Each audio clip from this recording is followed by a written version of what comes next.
Como é bom contar com a sua atenção para mais um encontro com a palavra. A sua edificação é a nossa motivação para cada etapa do nosso trabalho. Terminamos o último programa falando sobre o psicólogo cristão, de quem gosto bastante, muito atuante nos anos 60, chamado Dr. Henry Brand. Lembram-se que eu disse que vocês não podiam perder esse programa para ouvir a ilustração que ele deu sobre um versículo de 2 Coríntios capítulo 4? Para ilustrar o que Paulo falou logo no início desse capítulo, que devemos renunciar aos procedimentos secretos e vergonhosos, Dr. Brand contou uma história. Um casal tinha uma casa. Logo depois da lua de mel, o marido chegou em casa à noite e deu um abraço em sua mulher. Ele viu uma teia de aranha bem no canto do teto da sala, mas não falou nada. Continuou abraçando sua mulher e dizendo-lhe palavras de amor. Aí eles jantaram e quando ela estava arrumando a cozinha, ele criticou o jeito dela lavar a louça. Isso a irritou um pouco, mas ela não falou nada a respeito. Ela simplesmente disse para ele como estava feliz por ter se casado com um engenheiro tão inteligente. E isso se repetiu todos os dias por algum tempo.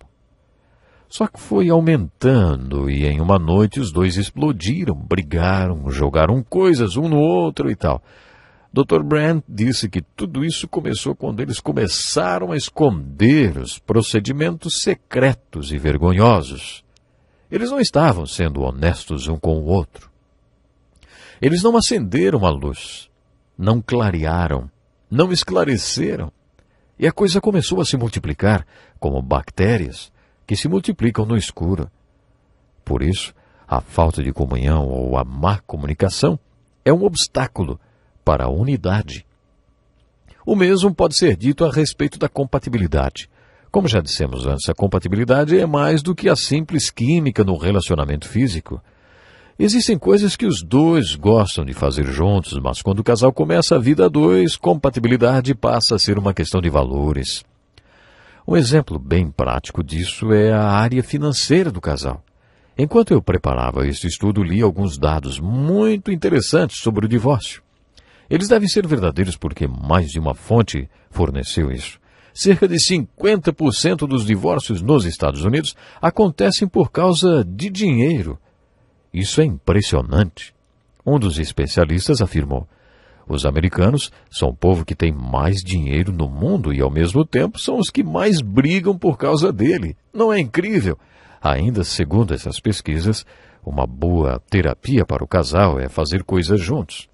Existe uma coisa que os cônjuges fazem juntos: lutar pela sobrevivência.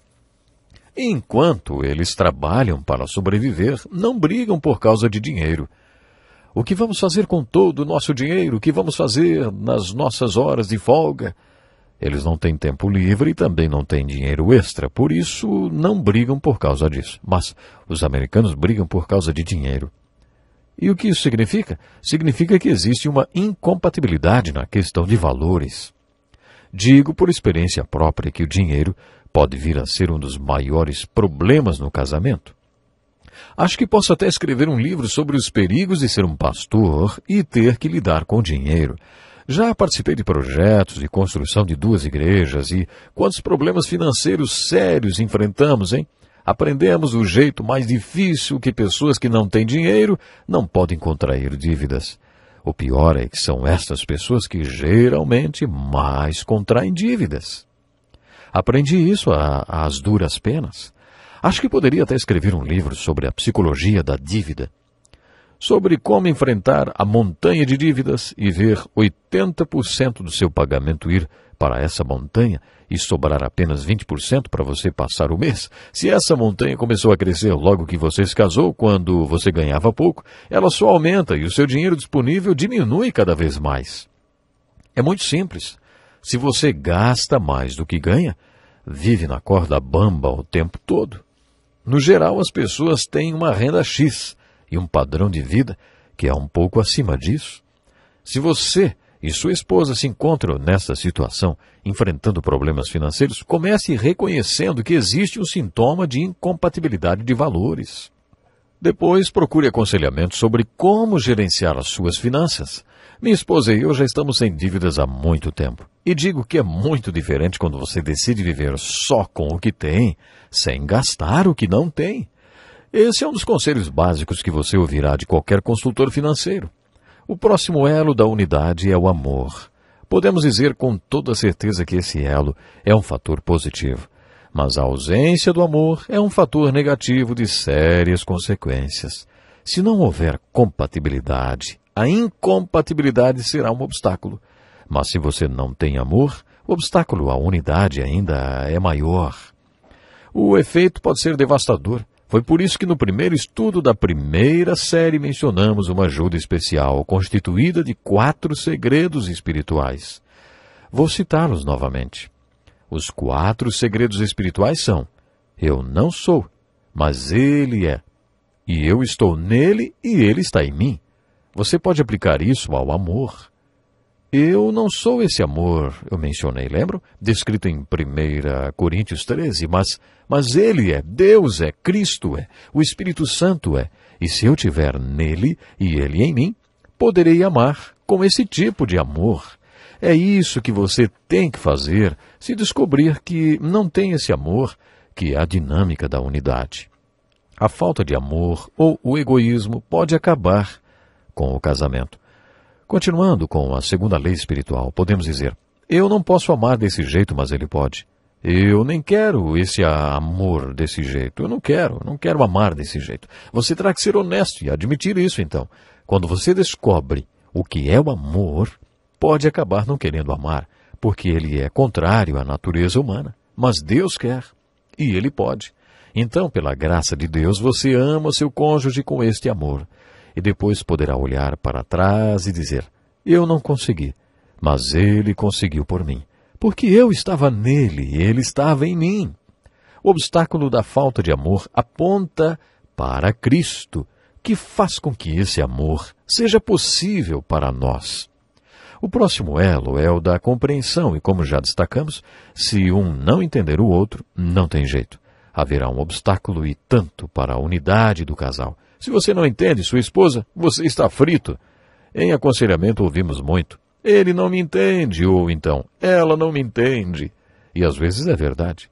E se isso está acontecendo entre vocês, você tem um obstáculo para a unidade no seu casamento. Por isso é importante que um esteja interessado na vida do outro. Apresentamos algumas perguntas que servem como bússola espiritual. Onde você está, hein? De onde você veio? Para onde você está indo? Você comeu o fruto da árvore errada? Quem é você? O que você é? O que você quer? É muito importante que um conheça bem o outro e que os dois peçam a Deus e ao Espírito Santo sabedoria para se entenderem. Isso é extremamente importante. Dissemos que a compreensão é o crescimento da unidade, mas a falta de compreensão é um grande obstáculo para a unidade. Agora lembre-se o que dissemos sobre o relacionamento físico. Esta área da relação corresponde a 10% do relacionamento. E é apenas um veículo de expressão, a expressão de alegria do relacionamento. 20 anos atrás, a esposa do pastor Dick Woodward, nosso professor, fez uma palestra para mulheres sobre o relacionamento físico entre o homem e a mulher e disse que essa é a experiência mais prazerosa do corpo. Todas as mulheres entenderam bem o que ela disse e comentaram o assunto depois. Mas se o relacionamento físico não for o que tem que ser, ele corresponderá a 90% do problema entre o casal. Muitos casamentos acabam justamente porque um dos cônjuges não está satisfeito. Isso mesmo, sexualmente falando. Quando isso acontece, é uma questão de tempo até que o cônjuge insatisfeito encontre uma outra pessoa que o satisfaça.